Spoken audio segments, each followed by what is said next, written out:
अतीक अहमद के सबसे छोटे बेटे अबान के सुपुर्दे खाक के दौरान की कई तस्वीरें चर्चा में हैं। कहीं बड़े भाई उमर की बेबसी, कहीं भाई अली का टूट कर रोना, कहीं भयंकर उदास भीड़ जो अबान को कहने आई थी अलविदा, कहीं पुलिस की गाड़ियों की साएं और अबान का वो जनाजा। लेकिन इन तस्वीरों में एक और तस्वीर सामने आई जहां अबान के जनाजे में शामिल होने के लिए हजारों की भीड़ पहुंची और उस दौरान बवाल हो गया।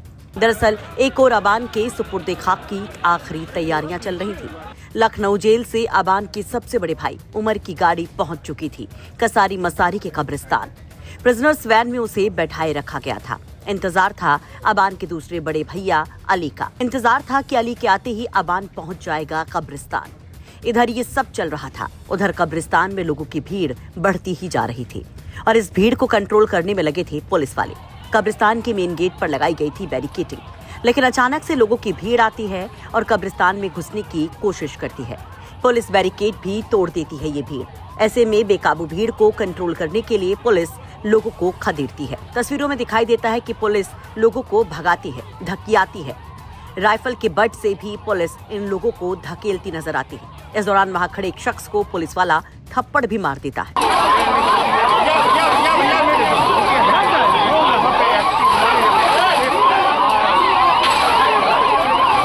पुलिस के सायरन लगातार साएं साएं कर रहे होते हैं और इन सब के बीच में लोगों का हंगामा हो रहा होता है। इन तस्वीरों में अतीक के चौथे नंबर के बेटे अहजम भी नजर आते हैं। पुलिस भीड़ के साथ उसे भी रोक देती है। जब बाद में पता चलता है कि वो अबान का भाई है तो पुलिस उसे अंदर आने देती है। ये सब कुछ हुआ अबान के शव के कब्रिस्तान आने के जस्ट पहले। बाद में पुलिस मामले को संभालती है। उधर अली की गाड़ी भी पहुंच जाती है और अबान का शव भी। फिर शुरू होती हैं सुपुर्दे खाक की तमाम रस्में। इन रस्मों के बीच प्रयागराज के कसारी मसारी कब्रिस्तान में बेहद भावुक और गमगीन माहौल उस समय देखने को मिलता है जब तीनों भाई एक दूसरे से लिपट कर फूट कर रोने लगते हैं। मानो सब्र की सीमाएं बस यहीं आकर खत्म हो गई। तीनों भाई अबान को कंधा देते हैं और उसके बाद मिट्टी देकर तमाम रस्मों को निभाते हैं। आपको बता दें कि गुरुवार को अबान झांसी में एक सड़क हादसे में मारा गया। बताया जा रहा है कि वो झांसी जेल में बंद अपने भाई अली से मिलने जा रहा था।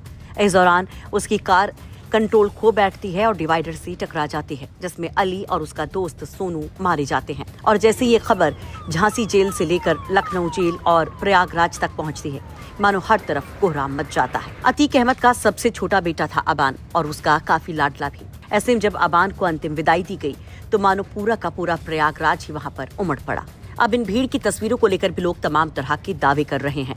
वहीं अबान के सुपुर्दे खाक के बाद एक तरफ उमर को लखनऊ जेल वापस भेजा गया तो वहीं अली भी झांसी जेल वापस पहुंचा, जहां पर जब मीडिया ने उससे बात करने की कोशिश की तो उसने इशारे में कुछ भी कहने से मना कर दिया। ब्यूरो रिपोर्ट, यूपी तक।